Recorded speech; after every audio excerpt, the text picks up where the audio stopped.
இந்த கைகள் எப்போதும் மௌனமாய் வாக்குறுதிகளை அளிக்கும். அது அப்பாவித்தனமாய் காதை பிடித்தால் மன்னிப்பு நிச்சயம். அதுவே வாழ்க்கை துணை என்னும் வாக்குறுதியை சிறு சைகையில் காட்டும்.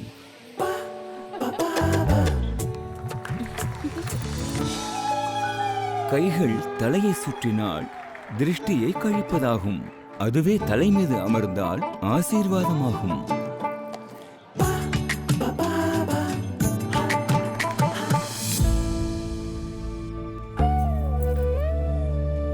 விரைந்து திரும்புவேன் என்று வாக்களிக்கும் விட்டுச் செல்லும் கைகள். இதே கைகளுக்குள் பாதுகாப்பாய் இருக்கிறது உறவுகளுக்கு நீங்கள் கொடுத்த வாக்குறுதிகள். அதனால்தான் வாழ்க்கையின் ஒவ்வொரு தருணத்திலும் உங்களுக்கு துணை இருப்பதாய் நாங்கள் வாக்களிக்கிறோம். AGS federal life insurance. வாக்குறுதிகள் சாத்தியமே.